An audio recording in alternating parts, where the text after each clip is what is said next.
สุดท้ายบางอนถึงอักนี้ยมจัดเตียวล็อกนี้ยมจังอยู่ปี Daily on my birthday ยังมันยังไม่ได้จังวล็อกไอเดียปันใต้ไงน้องกู special สำหรับยมคลามันนั้นก็จะไง birthday บ่ยมให้ยมกับบ้าน spend time ជាមួយនឹង family บ่ยมตัวได้ and let to see ให้กับบ้านวล็อกตะบงនេះគឺជាពេលដែលយើងរៀបចំអីវ៉ាន់ដាក់ឡានយមតនេះគឺយកទៀនភាសាទៅលើភ្នំជីសូដែលស្ថិតនៅខេត្តតាកែវគឺជាស្រុកកំណើតរបស់តាខ្ញុំផ្ទាល់ហ្មងហើយចំពោះវឡុកនេះកាត់ទេគ្មានអីទៅវែងឆ្ងាយទេគ្រាន់តែចង់ផុសលេងនឹងឯងហើយនេះយើងដល់ផ្លូវបត់ចូលឡើងទៅភ្នំជីសូនឹងឯងប៉ុន្តែមិនបត់នឹងឡើងទៅភ្លាមទេគឺនៅចម្ងាយប្រហែលជា100 ម៉ែត្រយ៉ាខ្ញុំអត់ដឹងទេនេះតែវាជិះមកស្ទុះដែរ and then មុននឹងឡើងភ្នំចូលផ្ទះពូខ្ញុំសិនដែលនៅជើងភ្នំជីសូផ្ទាល់ហ្មងឥឡូវយើងកាត់មកដល់ពេលយើងដើរទៅឡើងលើភ្នំតែនេះឡើងបានពាក់កណ្ដាលហើយតែផ្លូវកាត់អីអញ្ចឹងណាតែទៅសភាពគឺស្អាតខ្លាំងមែនតើក្រោមពន្លឺថ្ងៃឃើញពណ៌ខៀវស្ងាត់ហ្មងដើរអញ្ចឹងយើងបាន enjoy មើលទៅសភាពក្រោមពន្លឺថ្ងៃគឺឃើញពណ៌ខៀវស្ងាត់ស្រស់ស្អាតខ្លាំងមែនតើដើរអញ្ចឹងជុំគ្នាបានហាត់ប្រាណផងសំខាន់បានមើលទៅសភាពដ៏សែនស្រស់ស្អាតទៀតដល់ថ្ងៃនឹងផ្ទាល់គឺខ្ញុំ spend time នៅលើភ្នំដូចជាកន្លះថ្ងៃហើយបើសួរថាថ្ងៃនឹងខ្ញុំធុញអត់ខ្ញុំអត់ទេមានអារម្មណ៍ស្រស់ថ្លាហ្មងនេះមើលទៅសភាពអញ្ចឹងអីឲ្យ stress មិនចេញមើលស្អាតភ្លឺថ្លាចាំងភ្នែកបដ ாய் មើលដាច់កតុយភ្នែកហ្មងហើយនេះយើងបន្តដំណើរដើរទៅមុខទៀតគឺចិត្តដល់ហើយតែមិនតិចគឺយើងដល់ចិត្តប្រាសាទតែអ្នកទាំងអស់គ្នាច្បាស់ជាឆ្ងល់ហើយថាហេតុអីខ្ញុំដើរតាមផ្លូវនឹងវិញផ្លូវនឹងគឺផ្លូវកាត់ឡើងទៅប្រាសាទហ្មងអ្នកទាំងអស់គ្នាគឺវាលឿនមែនតើហើយណាមួយវាមកលុបវាអត់សូវក្តៅហ្មងដោយសារយើងមានដើមឈើធំបាំងអញ្ចឹងហើយនេះពួកយើងឡើងមកដល់ហើយក៏បានឃើញតូបខ្លះមានលក់តបខ្លះអត់លក់អញ្ចឹងដោយសារស្ងាត់ភ្ញៀវតែខ្ញុំឆ្ងល់ដែរថ្ងៃសៅរ៍ចុងសប្តាហ៍អញ្ចឹងច្បាស់ជាមានភ្ញៀវមកហើយតែអត់សូវមានអ្នកលក់ដែរអញ្ចឹងមិនពីគាត់លក់អត់សូវដាច់ទេតែដើរមកដល់មុខបន្តិចឃើញមានតូបមួយលក់មានអ្នកអង្គុយហូបអីនៅនឹងដែរ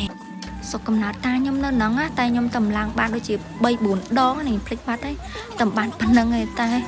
អូអាការឡើងខ្ញុំឡើងដំបូងខ្ញុំឡើងចដើជើងនិយាយពីថាអូយតដកខ្យល់លោកហើយមកលើកនេះដើរដែរតែដើរផ្លូវកាត់អញ្ចឹងវាមានដើមឈើធំអញ្ចឹងអត់សូវក្តៅប្រហែលទេអញ្ចឹងខ្ញុំចូលចិត្តអាដើមមកចាស់ជាយើងសាក់កលេចមកមើលសម្ផស្សនៃប្រាសាទនៅកណ្ដាលថ្ងៃចាស់គឺស្អាតមែនតើសំខាន់ណាស់ក្បាច់រចនានៅលើប្រាសាទមួយដែលនៅសល់គឺនៅច្បាស់ហ្មងតួប្រាសាទនឹងមានអាយុច្រើនឆ្នាំក៏ដោយមើលទៅក៏នៅតែឃើញស្អាតណាតែស្ដាយខ្ញុំទៅអត់បានថតគឺក្តៅពេកថតអត់ចេញពេលខ្ញុំឡើងទៅដល់ហ្នឹងខ្ញុំចូលចិត្តបរិយាកាសនៅលើភ្នំនឹងខ្លាំងមែនតើគឺស្ងប់ស្ងាត់ស្រួល relax ហ្មងបន្ទាប់មកលោកពូគាត់ជួយយូរអីវ៉ាន់របស់យើងអញ្ចឹងដោយសារយើងឡើងបានតែពាក់កណ្ដាលនេះឡាននោះដោយសារឡានខូចពាក់កណ្ដាលចិនហោតែមិនធ្វើទេយើងមកធ្វើបន់ជុំគ្នាអញ្ចឹងសប្បាយយើងអត់មានពេលអញ្ចឹង10 ឆ្នាំប្រហែលដងទៀតទេណាអញ្ចឹងយើងត្រូវចំណាយពេលនៅជុំជាមួយនឹងគ្រួសារឲ្យបានច្រើនវត្តនៅលើភ្នំឥឡូវក៏សាងមកស្អាតមានទឹកភ្លើងប្រើប្រាស់គ្រប់គ្រាន់ហើយនេះជារបស់បន្តិចបន្តួចដែលគ្រួសារខ្ញុំគាត់ប្រគេនជូនព្រះសង្ឃជុំគ្នាទាំងអស់តតភាពរៀងវឹកវរបន្តិចណាតែសប្បាយអ្នកក្មួយខ្ញុំហើយនេះក៏យើងរៀបចំបាយម្ហូបដើម្បីប្រគេនព្រះសង្ឃឆាន់អូខ្ញុំនិយាយភាសាសង្ស័ព្ទអត់ត្រូវសំទោសផងហើយយើងមកមើលជ្រុងម្ខាងទៀតនៃខាងមុខប្រាសាទនិយាយមែនទេសភាពមើលពីលើភ្នំទៅក្រោមវិញណាខ្ញុំឲ្យ10 លើ 10 បដៅគឺស្អាតខ្លាំងមែនតើឃើញពណ៌បៃតងខៀវស្ងាត់នេះបន្ទាប់ពីព្រះសង្ឃឆាន់ហើយគឺពុទ្ធបរិស័ទម្ដងចាដោយសារពេលហ្នឹងយើងអត់ទាន់មានអីជិះត្រឡប់ចុះទៅក្រោមវិញអញ្ចឹងទៅចុះឡើងមានតែសម្រេចចិត្តហូបបាយវត្តប៉ុន្តែមានអីប្លែកអារម្មណ៍មួយយ៉ាងខានញ៉ាំ buffet វត្តយូរហើយ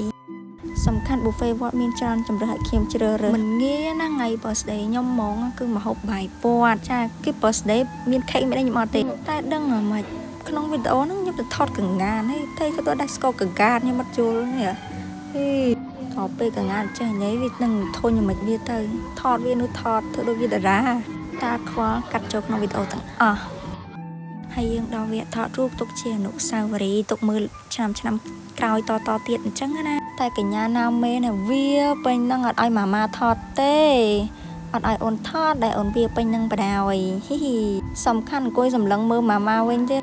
ហើយនេះដល់ប្លង់កញ្ញាចាទេជាតាហ្នឹងឯងកុំឆ្ងល់ថាដែលខ្ញុំដាក់ឈ្មោះខ្ញុំចាទេតែមកឆោសំដែងសេតធ្វើអត់ដឹងអីណាអូយដាក់ពាក្យធ្វើតារាសំដែងផាយជាមិនខុសទេវាថាឆ្លាញ់ខាងសិល្បៈតែមិនបខំឲ្យទៅការធនាគារ មូលហេតុដាក់ប្លង់នឹងចូលទៅសភាពស្អាតយយអ្នកទាំងអស់គ្នាកុំឆ្ងល់ថាម៉ាមីមកពីណាមែនទេ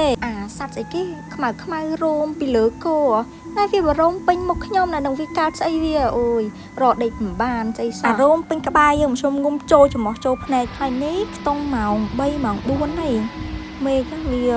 ភ្លៀងវាសតុំមកធ្លាក់ខ្យល់ខ្លាំងមែនតើ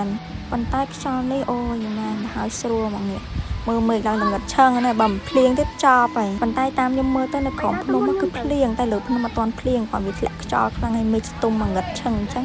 តែមានអីទេសភាពធ្លាក់ខ្យល់ចិត្តភ្លៀងអញ្ចឹងស្អាតម្យ៉ាងហើយនេះខ្ញុំឡើងតាមចដាទៅមើលថាគេមានលក់អីខ្លះខ្ញុំចង់ទិញអីហូបវិញដល់ម៉ោងខ្ញុំឃ្លានខ្ញុំរលុកលុយរកអីហូបទៅហើយអ្នកទាំងអស់គ្នាកុំឆ្ងល់អីឃើញស្មានខ្ញុំអត់ស្លៀកខោខ្ញុំស្លៀកតែខោកីឡាលើជង្គង់បន្តិចហើយនេះណាកុំឆ្ងល់ឃើញអ៊ំពីអាវសនឹងពីណាគេគឺតាចាគាត់ពងចាក់សោកម៉ូតូគាត់តិចច្រឡំតែអីផ្សេងណាត្រូវឥឡូវហើយ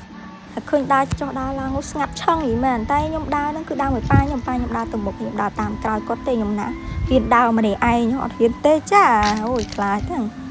ខ្លាចអីខ្លាចមនុស្សខ្ញុំអត់មានខ្លាចអីទេអូយយូរមានអារម្មណ៍ហត់មើលខ្លួនឯងទៅតែមានអារម្មណ៍ថាខ្ញុំដើរដូចវែងឆ្ងាយដល់ថតតែខ្លួនឯងថតទេសភាពអ្នកទាំងអស់គ្នាមើលយេទីបំផុតឡានខ្ញុំឡើងមកដល់លើហើយខ្ញុំបានចុះទៅក្រោមទៅភ្នំពេញវិញហើយវាមិនចំណាយពេលកន្លះថ្ងៃនៅលើភ្នំនេះមួយយ៉ាងពីនៅក្រោមភ្នំនេះយើងរៀបចុះទៅក្រោមវិញហើយមូលហេតុចុះដើរនោះគឺគឺឡាននេះចុះឡើងចំណតអត់កើតឡើងចំណតហើយត្រូវចុះទៅវិញអញ្ចឹងណាតែវាថ្មធំហើយណាមួយទម្ងន់យើងធ្ងន់ទៀតក៏ចុះដើរហ្មងទៅតែមានអីណាហុយផ្អើលពេញភ្នំហើយនេះក៏ដល់ចង់វីដេអូផងដែរកុំភ្លេច follow page ខ្ញុំមួយផងណាមើលឲ្យ follow នឹងទទួលបានសំណាងល្អក្នុងឆាកជីវិតចាអរគុណមើលលេងឲ្យដល់ចប់ឡើយមើលត្រង់មើលតិចចា